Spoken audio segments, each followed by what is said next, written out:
worked. Here I am. Hi. When I say it worked, I was like, I wonder if I just stay like this for long enough. If it'll, yeah. And I was in that. It worked. Just trust me.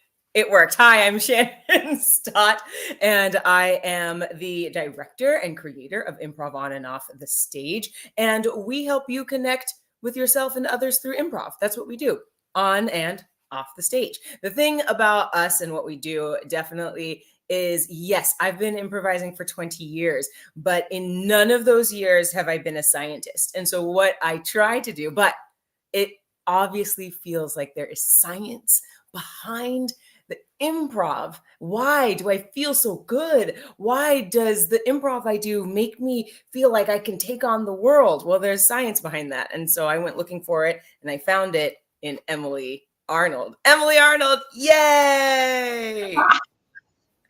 You found me and science.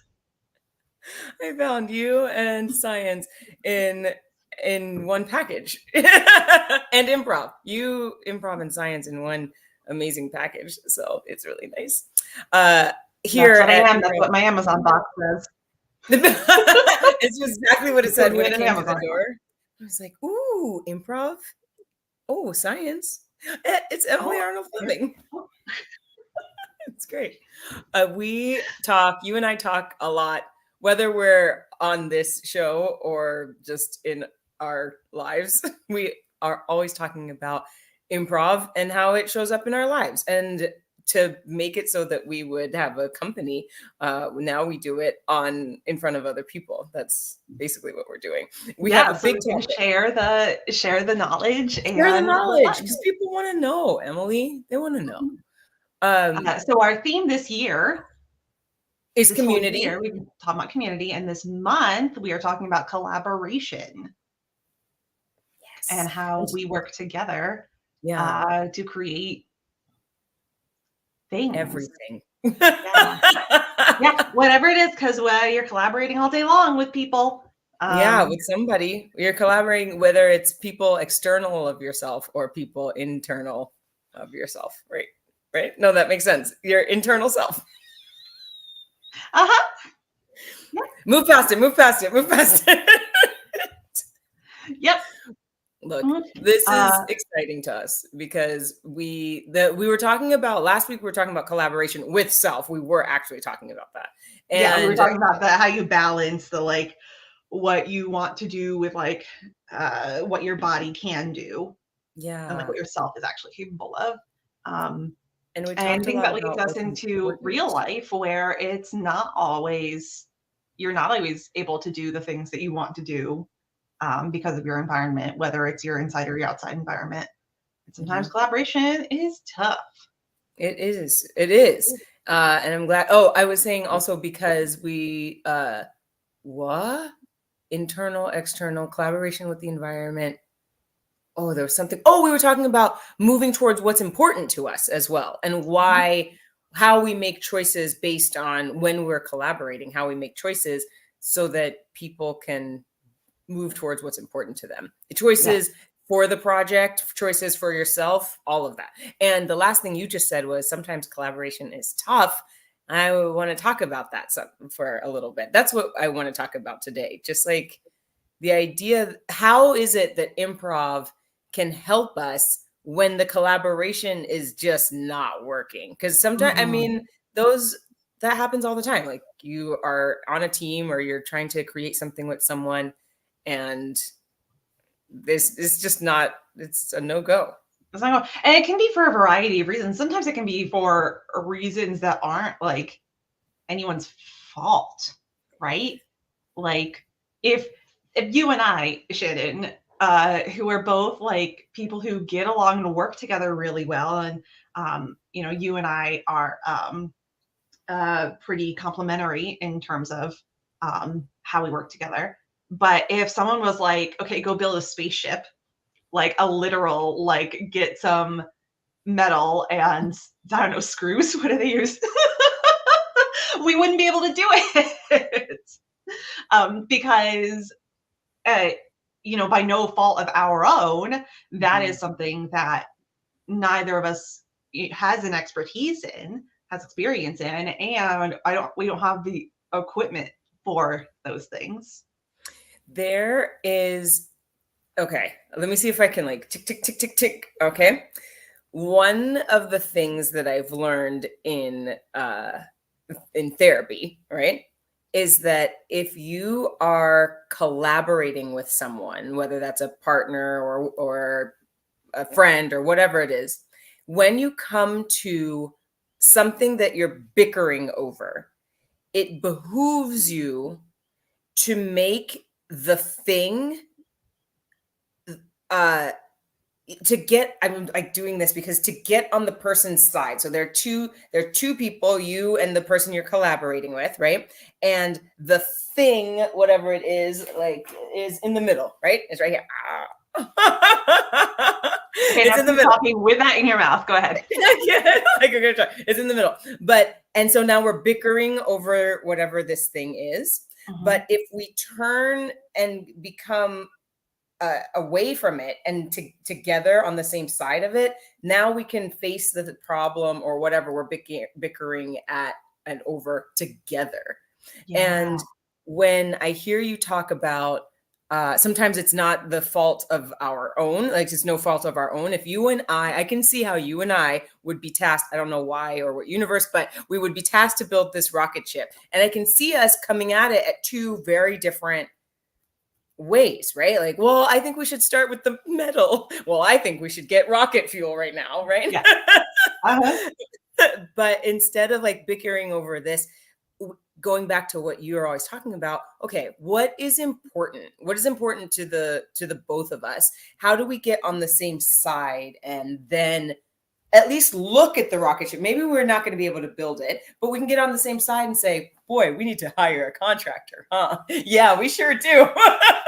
Yeah, exactly. Yeah, I read something similar in the very near future, and I wish I could remember what the phrase was. It was something like um instead of like arguing over the problem, making solving the problem what we're talking about. Like making, instead of like just fighting about the problem, talking about the solving. Mm-hmm.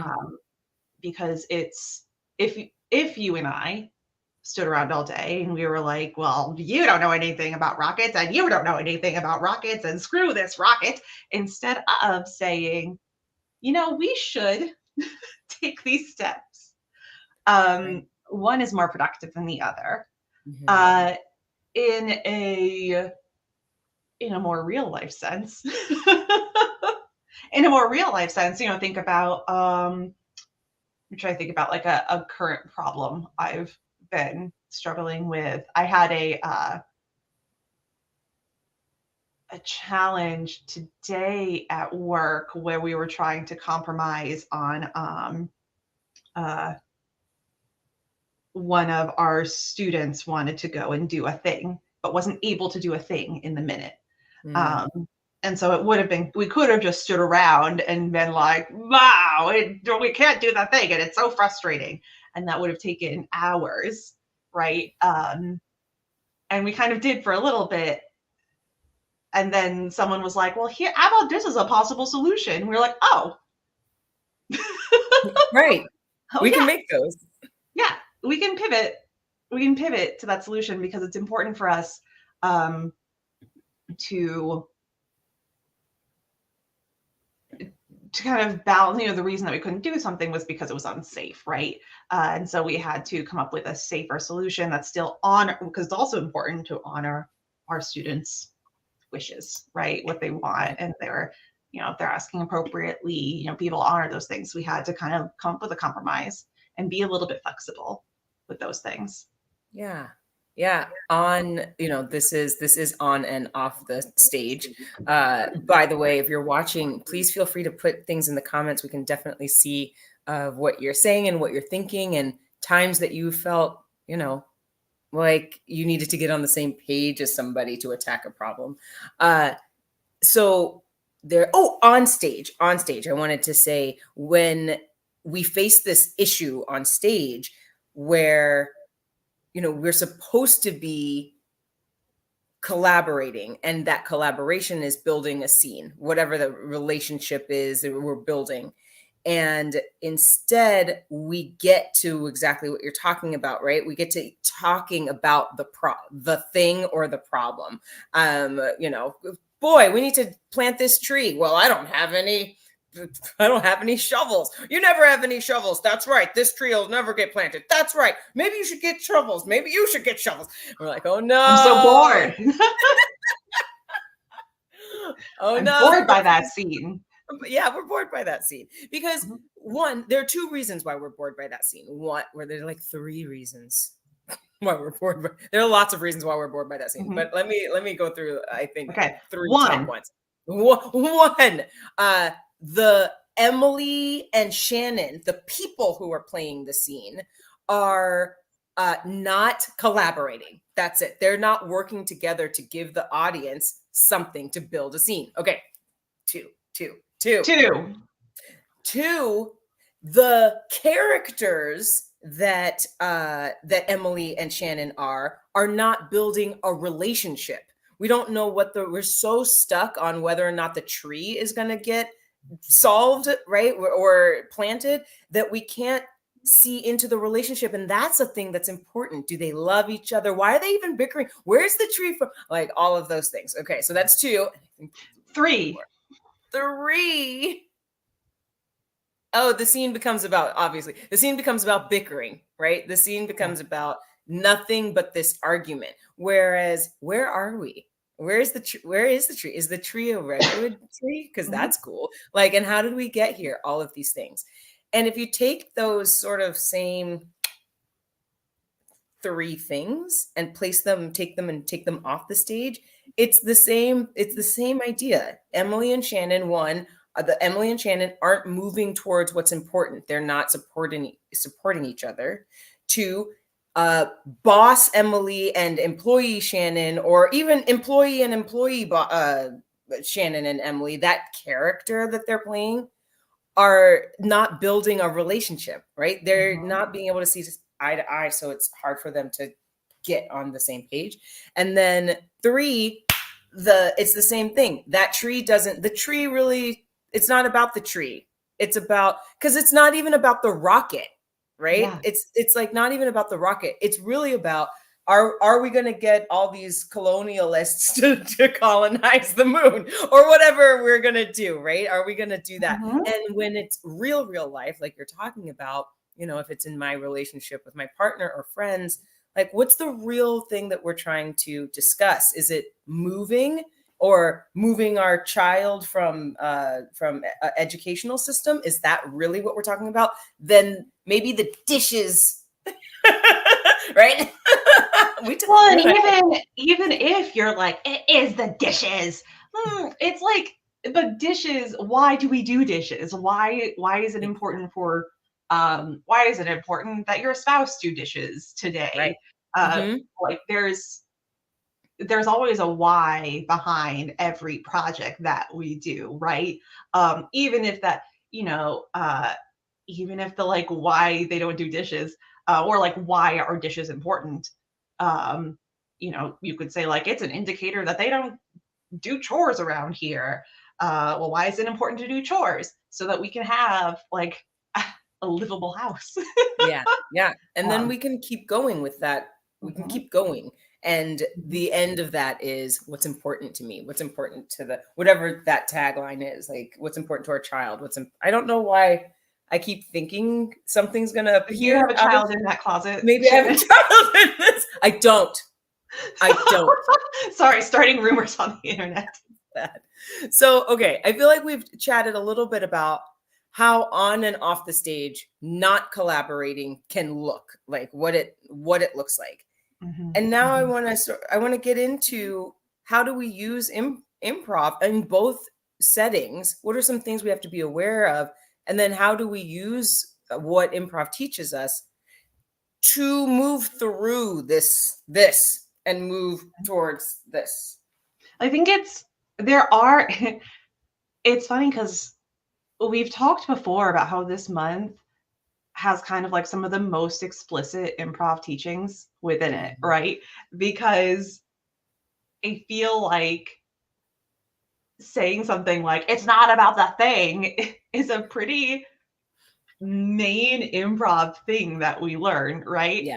Absolutely. And it's not about the thing, it's about your relationship, or saying things like, build something, don't just talk about something, or, um, doing things rather than having talking heads about it. All of those things are fairly explicit things we're taught and we teach in like our classes, and we work on in practices, and those are the muscles that we flex and the tools that we build. And so I think that's an easier one for us to, like, as improvisers, talk about. I think the difficulty is generalizing that to the off the stage part, right? Mm. Where how do we, many improvisers can be like, yeah, I know not to do a scene where we're just arguing about how to plant a tree. But how do we take that into, I don't know, working out a rehearsal schedule for your improv troupe, or Oh, yeah. practical things that you're doing as a team. Mhm. um, what's an analogous move when you're trying to like plan a schedule? What's something that's analogous when you're planning a schedule to the onstage action of planting a tree? I think that becomes difficult for people to remember Yeah. sometimes. Yeah. We give people the word, I think maybe you do this. I give people the word because, Mm-hmm. right? On stage so that uh this, hey, you were supposed to plant this tree. Well, I don't have any shovels because, oh, and now instead of like, I don't have any shovels. Well, you should have gotten the shovels, right? Like, sure, okay. But if we ask the question, because you don't have the thing, because uh it softens us. It has us get into our head, why do I need the thing, or what is it that I'm combating so hard? And why? And we can start to just sort of unpack like some things that are important to us, and Mm-hmm. openly with our partner. And then on the other side, when we take that off stage, it's like, we've been doing this a lot, and I'm realizing when we take it off stage, it's always going to be the same thing, friends. It's always Yeah. going to be the same thing. Like, I say it a lot. When we take it off stage, it's the same thing. It is. And Yeah. that thing is, when you are doing this thing, we're taking scheduling for your improv troupe, scheduling your bosses, whatever, scheduling for yourself. Well, I don't want to do it on Mondays. Because, oh, well, because it's Mondays are sacred days to me for whatever reason. And Mm-hmm. we can sort of get to a little spot where, oh, what is it that's important to you? It's important to me to have 4 hours a week uh, to myself, and Mondays is when I get those 2 hours. So, okay, great. Now we're in a space where we can start to move things around. So Yeah. it's one like practical, just like legit asking, being aware and asking the questions. Yeah. I think that, and I think that can be tough for us, if, say, like in the workplace, Hmm. right? Especially those of us who like aren't in like charge at our workplace. It might still be important for you when you're collaborating with your teammates on something to be like, well, why is this report important? Hmm. Um, is that important because it is in line with your company's values, or like is it important because it supports your clients? Is I don't know, like, why is that important? And when we're talking about getting on the same page, I think that's something that all of your team needs to be openly discussing and talking about, the because, right? Not just yourself, but Yes, yes. talking to Frank in marketing about this thing. Like, it's important that we need to do this marketing project so that people in this demographic can know who we are. Like, now we are kind of a little bit more on the same page about why it's important. Why is it important for them to know who we are? You can keep going. You can Right. dig down. Yeah. Yeah. There's One of the things that you said just now, oh, it's important for your whole team to know. And I was thinking, right, you and I, like, all through this talk, we've been talking about like two people, but when we are collaborating, usually it's not just with one other person, it's with a team. And you can call that team your family, you can call that team your work team, you can call that team your swim team, whatever it is, you are collaborating with them. And you're right, it's important to to remember why it is that you started this collaboration in the first place. Going back to, we're always, I feel like, going to go back to this, what's important. And you're right, it's not only about what's important to me, but it is also about what is important to the team. Like, why did we start this?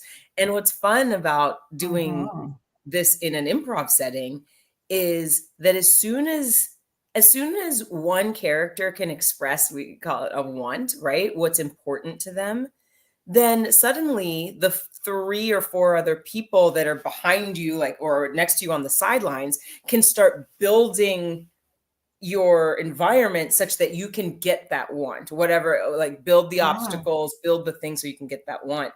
And the same thing is happening off stage, right? Once your team really sits down and recognizes this is what's important, then everyone can start getting on the same page, of building an environment where that team want can be achieved.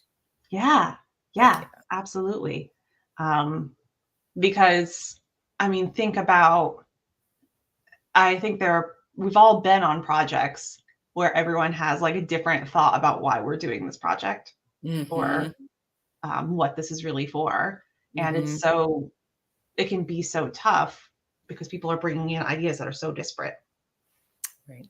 So, yeah, once we get on the same page, then everything that someone brings to the table, if everyone is doing things in service of that thing that's important, everything they bring to the table will be related and will lift up that thing. Yeah. I think about you doing in your line of work, there's definitely like a collaboration that has to happen. And I wonder, here's a question. Since you how do I ask this?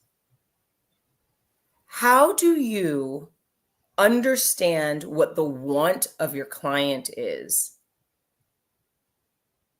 and then help to collaborate with the other people that are in that client's life so that they can build an environment for that person, right? Because, and then, so that's one, like, sort of question. And then, I'm wondering if you can give us an example of how, now it's an interview. Can you give us an example of how you overcame a time where the client either wasn't getting what they wanted, or the people around them, it was like a combative place, and you had to really get them on the same page?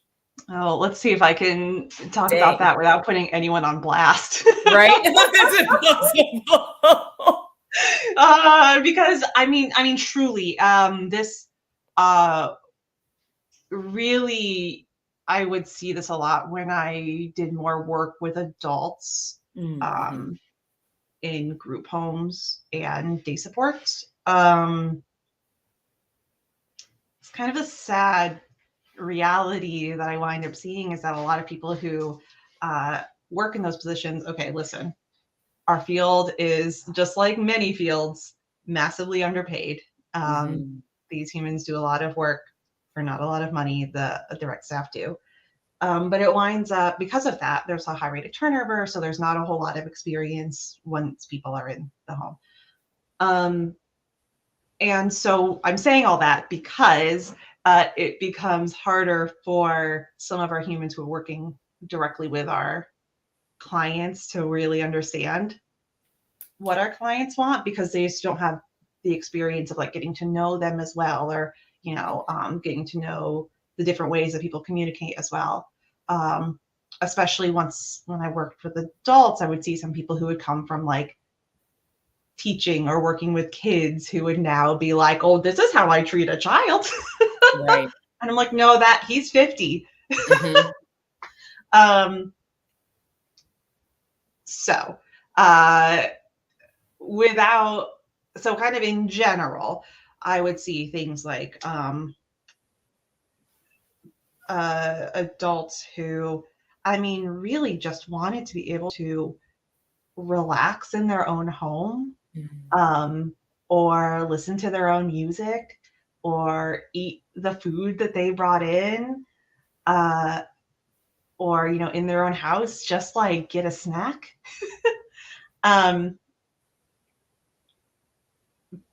But they might not have the communicative ability to say, excuse me, I would like this thing. And so I would see a lot of challenges with people who would be like, well, they're just running into the kitchen and they're being naughty. And I'm like, he's hungry, guys. And so I had to, so then that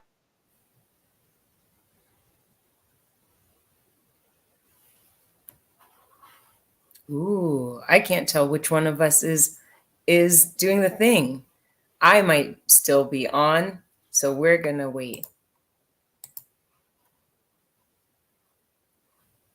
We'll wait for Emily to come back. Hold on. We'll be right back.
We did it. We sort of did it. As in, we came back, the we being me. Oh no, Emily Arnold had a power outage and had to leave us directly. And I guess we could have pretended like nothing happened, but this is a show about collaboration and creativity and making sure that we are uplifting each other. So these are the things that I want to leave you with.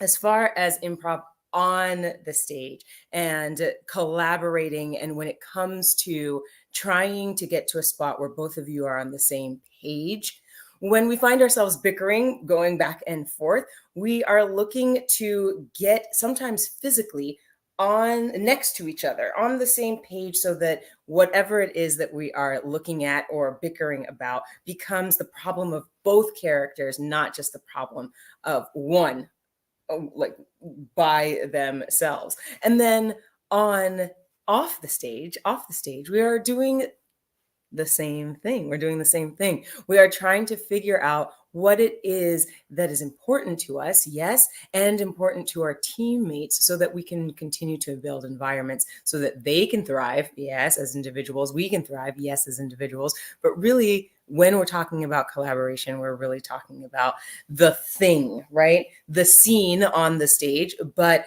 whatever it is, the rocket ship in Emily's and my mind, but it is the project, the thing that we are trying to build together. Friends and family, this is a 30-minute show. So one, if you enjoy it, then go over to shannonstott.com so that you can know exactly what's going on at all times as far as improv on and off the stage goes. And we would love to see you next time on and off the stage.